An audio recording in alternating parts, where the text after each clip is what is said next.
নমস্কার, আশা করি সবাই খুব ভালো আছেন। মেঘবালিকার নিত্য গল্পের প্রথম ভ্লগে সকলকে স্বাগত জানাই। আজ মহালয়া, সকলকে শুভ মহালয়ার অনেক অনেক শুভেচ্ছা। আজ থেকে দেবীপক্ষের সূচনা।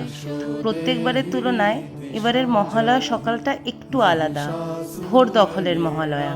তিলোত্তমার সঠিক বিচারের জন্য একত্রিত হয়েছিল অনেক মানুষ এবং তাদের কিছু পারফরমেন্সের মাধ্যমে রইল প্রতিবাদ।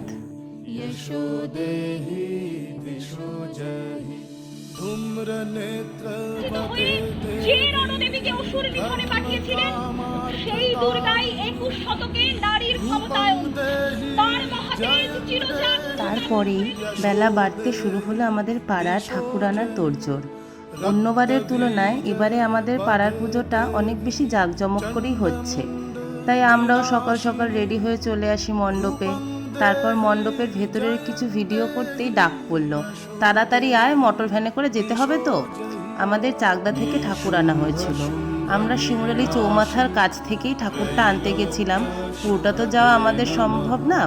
শুধু পাড়ার বাচ্চারা না, মা, কাকিমা, কাকু, জেঠু সবাই মিলে হই হই করতে গেছি ঠাকুর আনতে।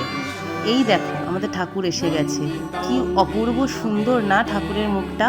এবারের আমাদের পুজোর বিশেষ আকর্ষণ ছিল মহিলা ঢাকি। মেয়েরা কোনো অংশেই কম নয়। আর ঢাক বাজবে, নাচানাচি হবে না সেটা তো হয় না। আমরা তাই ঢাকের সাথে কোমর দোলাতে শুরু করলাম। এরপর আমাদের মনে হলো এবার একটু ব্যান্ড পার্টি, কুরকুরি এগুলোর সাথে নাচা যাক। তাই আমরা পাড়ার সকলে মিলে আবার নাচানাচি করলাম কিছুক্ষণ।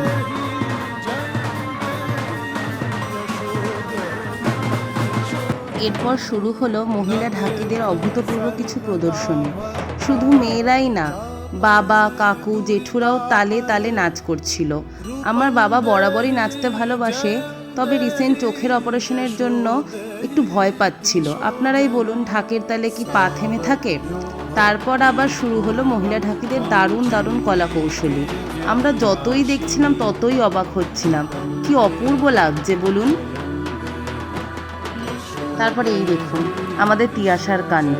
ও নিজেই ঢাক বাজাতে শুরু করে দিয়েছে। আমিও তারপর আর লোভ সামলাতে পারলাম না, জানেন। আমিও কাঁধে ঢাক তুলে নিয়ে বাজাতে শুরু করলাম। তাল বেতাল যাই হোক, ওই বাকিদের আওয়াজে সেটা ধামাচাপা পড়ে গেছে। মজাটাই তো আসল বলুন।